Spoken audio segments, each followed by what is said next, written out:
Hey there! Welcome to the What's Your Thing podcast, where we're all about great conversations with interesting people. That's right. I'm Brennan. And I'm Caitlin. There's something awesome about every person, a thing that makes them truly unique. We want to know what it is about everyone, so we're asking, What's your thing?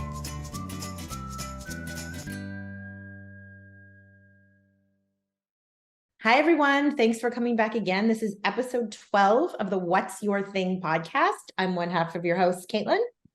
On the other half, Brennan. We have a pretty cool direction that we're taking today, Caitlin. I'll let you do the honors, but we have really important things to talk about. So this week, we are lucky enough to have another author with us. We have Misty Pratt.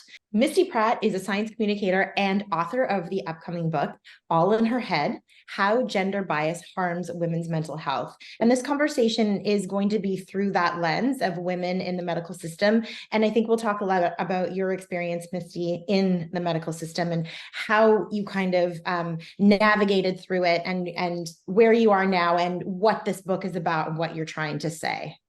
So, Misty, what's your thing? Yes, thank you so much for having me. I guess my thing is this book, which is big. I started thinking about it when I was about 25. The reason I started thinking about it is that my own grandmother was diagnosed with bipolar disorder when she was in her mid-50s. And at that time, it was 1985-ish. It was really uncommon for women in midlife to be diagnosed with severe mental illness. No one really knew what was going on with her. We just knew she was having these episodes. And she went through a really rough time, I think. Like, she was in a system that, really was stereotypical for her in terms of her emotions and how they treated her. They also, highly medicated her. And we eventually had to get her into institutional care to get some extra care for her. Not me, of course. I was a young child at the time, but this was my parents who were dealing with this as well as her other children. And I think when I first started thinking about it, I wanted to tell her story to really humanize her, to give her dignity back, because I think she felt like that was taken away from her. And so I started thinking, I'm going to write this nonfiction book about her. But as I kind of went through the years passed, because I'm 43 now, so it's been a long time since I first thought about this, I realized it was actually more about my story and her story and so many other girls and women who go through these issues. And so my story started when I was 16. I had what I fondly call my nervous breakdown. And that's not an official mental diagnosis, but that's what it felt like. It felt like my entire nervous system just went offline. I was having a lot of physical symptoms, so panic and digestive upset. And I also was having the psychological side of just being very sad and anxious and not wanting to go out anywhere. And so I finally got the help I needed. Thankfully, my parents were incredible. They recognized after a while that this was not just stress. It wasn't just going to go away on its own. So they got me into treatment. And this was the mid-90s when, things were better. There were not long wait lists. So I got in and I did outpatient, which I'm lucky I didn't do inpatient. And that whole experience was really amazing. I had a great therapist and he helped me get to the end. And as he discharged me, he said, Misty, these things will likely happen again. You'll probably deal with anxiety and depression again in the future. And I was a teenager. So I was like, sure. I'm just going to go on with my life and everything's going to be good. But he was totally right. It just came back again and again throughout my early adulthood. And every time it did, the therapy and the medications just never seemed to help. And the explanation I got throughout the whole process and in relation to my grandmother's illness was this was like a genetic disorder, that I had inherited something from her. I would always have this and I would have to deal with it for my life. And I also got the biological explanation of this is a biological illness that you have. You have a chemical imbalance in your brain and you just need to manage it with therapy and medication. But at a certain point, it just wasn't working anymore. The medication wasn't working, the therapy wasn't working. And I was like, is there more to this than my chemicals in my brain? Like, is there something beyond this? And that's really what triggered the book as it is now today, is that it's a story of, yeah, gender bias in the medical system, especially in mental health care, and how we treat women's moods and emotions. Okay. So I guess the first question then would be like, nail on the head, like, how do you think your experience would have been different if you were a man? Yeah, that's a huge question. So, I mean, in my research, like, certainly I'm a white woman, right? I have privilege beyond other people's backgrounds. I got into therapy early, so I'm definitely going to just state that my experience is not everybody's. But in my research, there was a lot of social pressure that we don't acknowledge that women face that men don't. So things like caregiving burdens, right? So as I grew up and had babies and all that kind of stuff, like emotional labor is a problem for women. Burnout's a problem for women. Things like sexual harassment and sexual violence, we are way more likely to deal with that. And we're likely to deal with that at a young age, which science shows can change our brain, can make us more susceptible to chronic stress. So there's a number of social factors that appear to be putting extra pressure on girls and women. And I'm not saying that all those things are necessarily what happened to me, but that I suddenly realized there's more to it than just something broken within me. It's like there's something broken in our society, and I'm dealing with the consequences of that. And I'm just wondering, because you said you're 43, I'm 42. So I was also a teenager in the 90s. We didn't have cell phones, no social media. I Yep. didn't get the internet until 2000. So do you think, or what do you think the changes or the consequences or the benefits of social media has had as you've gone 20 years, with it in your experience? Yeah, so I cover this a little bit in the book, not a lot. So I go through kind of the three big changes in a female's life. Not all of us go through these, but most of us do. So puberty, pregnancy, potentially, and then menopause. And so puberty is that first one where we know the brain is doing lots of different changes. The brain is pruning, so it's kind of getting rid of kind of excess stuff. And so we can be really susceptible to extra added stress at that time. And what research is now showing is that social media has really amplified that stress. So whereas before the 1990s, yes, we had harassment, we had inequality, we had a lot of misogyny that we were facing in the 90s for sure. But I think now it's just amplified beyond anything we ever faced. And it seems like now, you have the added kind of cyberbullying that might be going on, loss of sleep for a young girl who might be staying up until 2 a.m. on her phone. Ask me how I know. I have 2 kids. So there's, that's really, I think, making things even more challenging. And we see that with the rates. We see that with the rates of anxiety and depression in girls compared to boys are just, skyrocketing. It's definitely, there's a huge gap there. And the same thing with suicidal thoughts and ideation. Girls appear to be experiencing that more frequently. Boys, very sadly are completing suicide more often. But again, those rates, there's a huge gender gap there. So what would you say your biggest challenges right now in women's health, mental health? And I mean, I'm thinking about you as an advocate.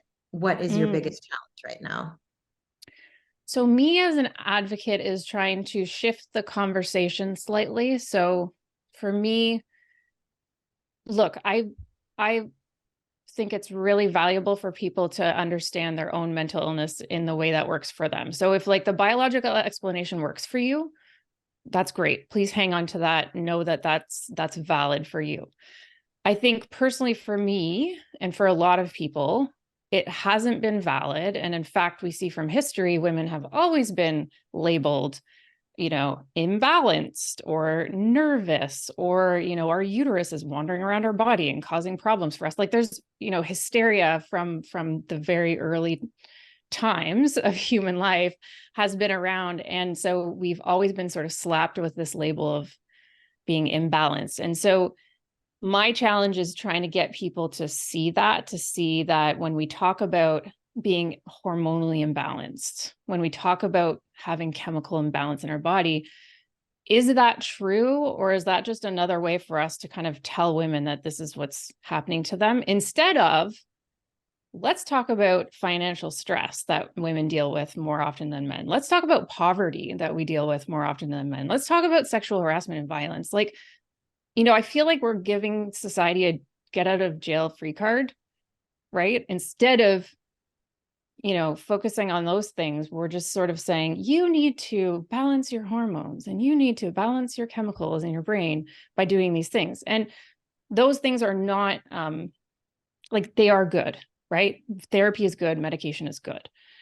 So I'm not discounting all of that, but I think when we want to try to change the conversation slightly to now focus more on society and what society owes us, that we need to change those things. That's probably my biggest challenge. So you speak to obviously a history with your grandmother, and then seeing that from that perspective, and then you moved to dealing with it yourself. And in the 90s, as you said, you went through therapy and medication. Now being an advocate and an author and kind of like a knowledge, I would say, expert, right? How has your perspective changed since that time, the time of your grandmother, then through your own experiences, now being the person who can share your experiences, but also knows how to maybe change the narrative? How has your perspective on this changed over the course of your life? Yeah, well, I make it really clear that I don't think I am cured of anything, right? I don't feel like, oh, I'm in this new and better place, and that old me was just really bad, and now I've learned everything I need to know. Clearly I still have lots of work to do. I still experience anxiety and depression as well, and I know I can't predict what's going to happen in the future in my life, right? I could at some point down the road be in a bad place again. I think what I reflect on a lot in my book is what would have happened if someone had told me, you're not broken. This isn't your brain. This isn't you. This is everything that's going on around you. That's adding to this pressure. That's adding to this problem that you're facing. What would I have done differently? I don't know. I can't go back to my young self and be like, oh, I would have changed tack. I would have gone a different direction. But I think I would have felt less limited. I feel like because I lived my whole life thinking I'm mentally ill, this is always my problem, I'm always going to have this issue, I made life choices based on that. So I made life choices based on, I don't think I can do this because I'm mentally ill and I can't handle these things, right? And so I really do wonder, would I have had more confidence? Would I have had more, I don't know, just freedom, right? Freedom to maybe be a little bit different. And so I do feel less limited now. I feel a much greater sense of freedom, even though I now understand the systems better and how they're impacting me personally. And that's kind of scary because I'm only one person. I can't change a whole system. But for some reason that has really it's a relief. It's like, oh, it's not me, it's them. This isn't my problem, even though I'm facing the individual consequences of it, of course. Well, that was going to actually lead into the next question, because now that you're there and there are people speaking out, mental health is not just something that's brushed aside anymore. I remember hearing stories of my grandfather, who I never met. He died in 1972, I think it was, but they always said, oh yeah, he had panic attacks, and that just runs in the family. And that's just the way it was dealt with then. Now people are encouraged to speak out and, deal with their, I'm trying to use the right lingo, mental health issues. Where do you see this going in the future, now that people are speaking about disadvantages in society? There's a sexist element, misogynistic element. Where do you see this going? Or now people like yourself are speaking out and kind of raising awareness. Do you think there's change coming? I hope so. I talked to a lot of experts in the book, psychiatrists and psychologists and people like that. And I asked the same question to them, and they were like, I don't know if I feel that hopeful, because they see it on the ground. It's hard, right? When you're in the daily grind of that. But I do feel hopeful, and I feel hopeful because I think being in research and seeing all of the research now coming out about social determinants of health and how they make up most of our health, like 50% they suspect are what social determinants of health, like in terms of our health outcomes. So things like your income and your education and where you live, those make up 50% of our health outcomes, and so like our disease and things like that. So I feel hopeful seeing that change. And I think what I'm hoping is going to happen is that we start to shift our funding and our focus away from hospital-based care. So, intensive psychiatric care, which is still going to be needed for sure for some severe mental illnesses.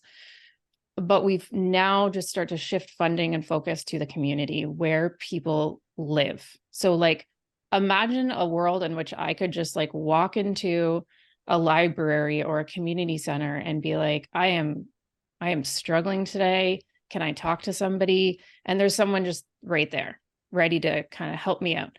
And then they not only help me out, but they ask me, well, what's going on in your life? Do you have enough food? Right. And so then we talk about food security.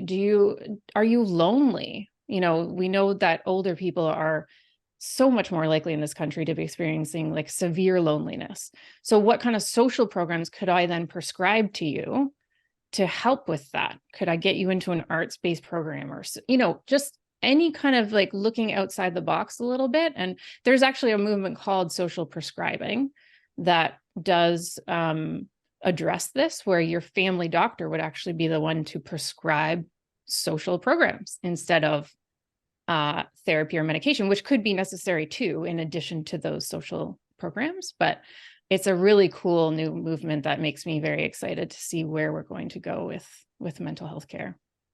Can I just follow up? Do you feel like people are going to seek out this more now that it's kind of out there? Because one thing that I find is there's, at least in my experience, there's a lot of stigma with people who are unaware of what's going on, and they say things like, they'll drop terms like, oh my God, that person, are they bipolar or whatever, because they're having a bad day and you don't know what's going on there. And it kind of, from what I've observed or experienced, it makes you not want to go out if these people like, oh, if they're already thinking this about me, and then if they found out I went and did this, and do you see like more of a positive trend that people are actually reaching out more, and especially if this kind of shift happens from institutionalized care to public, do you see people taking advantage of that? Because I think that'd be a fantastic thing. Yeah, I really hope so. And I realize like maybe I live in a bit of a bubble in my own world where everybody is very open. All my friends, we all talk about mental health all the time. But I do realize that that's a very specific experience, and that there are a lot of communities and a lot of cultures where it's still totally taboo. It's still not cool to talk about. And I would say definitely, when we're thinking about gender, men and women, it's still not really, something that guys stand around and chat about. Like, how are you feeling really sad and down today? Like, whereas me and my girlfriend, we will just chat about that kind of stuff every time we get together. And so I do feel that we still have some barriers to overcome. I don't think it's going to be an easy fix. I don't think, our mental health crisis will be fixed in the next 5 years. This is going to take time. But I think, again, if we can shift the focus, get it into the community, make it more accessible, yes, I do feel that people will be more comfortable reaching out for that help. And bringing it back to your book's available on pre-sale. Where can we find that? Yeah, so in Canada, Amazon.ca, Indigo. In the US, I don't know if you have US listeners, but Amazon.com and Barnes and Noble. But if you have a local bookstore that you really, really love, that you support, you can just call them or walk into the store and basically tell them the title, and they will pre-order it for you from there. So we always like to support our local bookstore. I love that. Yes. Yeah. Please do. Use local. What's the release date? What's the official date? May 7th, 2024. Right. And then finally, just in regards to writing this book, I know it was a really personal experience for you. What are you hoping that the reader gets out of it? So my phrase is always, I hope that people reframe and reclaim their own mental health. So I hope that the reader sees themselves in this book, because I shared not just my experience and my grandma, but I interviewed many other people in the book, women who shared their personal stories so that we could get this wide range of experiences. And so, yeah, I just really want people to be able to see themselves in the book, to say, yes, me too, because we do all, even though we're all so different, every time I did an interview, I had something in common with that person. They lived in India, right? And I would have something in common with them I'd be nodding along with them because we had a very shared experience. So yeah, I hope that people feel supported by that. Yeah, that's awesome. I love your slogan, even for, I think everyone could benefit from that. So Yeah, now's for sure. the fun part of the interview. Yeah. Shift the focus from your thing to another part of another thing. We want to know, what's something about you that's not your thing, like, for this. So do you have any hobbies or niches that you want to share with the audience? Something special about yourself that's not your thing, not your expertise? Yeah. Okay, I'll share this really funny thing. So my dad is a race car driver. He drives vintage race cars. So kind of he has an MGB and he drives that. He's always hoped that his children would get into car racing. And it was never something I got into. Like we would occasionally go and watch a race, but I'd just be like, yeah. Anyway, so I don't know if you've heard of Drive to Survive, the Netflix show, but it's a show. Is it the one that's getting everyone? I feel like everyone I know that never was into racing, they watch that and now they're all playing like Formula One games. Exactly. So okay, it's about Formula That is One. good. Yeah. And so my husband finally got me into watch that and I became obsessed. And I am now a hardcore Formula One fan, which makes zero sense because I don't care about cars. But Your for dad some loves reason, and now my dad loves it. And every week when there's a race, we text each other all about the race. So it's been a lovely thing to just find this cool hobby that really is kind of silly, but makes me super, super happy. Do you have a favorite driver? Are you a team anyone, or you just got like it for the sport? Yeah, I don't think I have a favorite. I'm kind of anti Red Bull just because they've been so dominant and winning so much that to me, I like the underdog. So Pierre Gasly, I would say, might be one of my faves. Awesome. And you know what? That's I'll have to check that out. I've heard it from enough of my buddies that were like, yeah, they knew nothing. Like you said, they were like not into it, and then they watch it and they're like, this is phenomenal. It is. And then like for me, it got me into the actual sport so that it's not just the show anymore. I'm actually following the races every weekend, even though they're on their winter break now, which is sad. So I don't have any racing to watch, but It's like when the NFL season or hockey season ends. It's exactly. And now I know what people are talking about when it comes to sports. I'm like, oh my gosh, I understand now what it means to follow a sports team. Yeah. And it's really nice that you have something that you can do to connect with your dad every week. That's really nice too. Yeah, I really love it. Yeah. Well, thank you so much, Misty. All in Her Head, How Gender Bias Harms Women's Mental Health is available at Amazon.com, Amazon.ca. And like we said, just ask your local bookstore at May 7th, 2024. Thank you for such an interesting conversation and sharing so much of yourself here today. We really appreciate it. Thank you so much for having me. This has been great. Thank you very much. All right. What's Your Thing, episode number 12. So make sure to check us out, whatsyourthingpod.com. Check us out on Instagram, YouTube, follow us on TikTok. Check us out. We're going to have a blast. What's Your Thing? What's she been?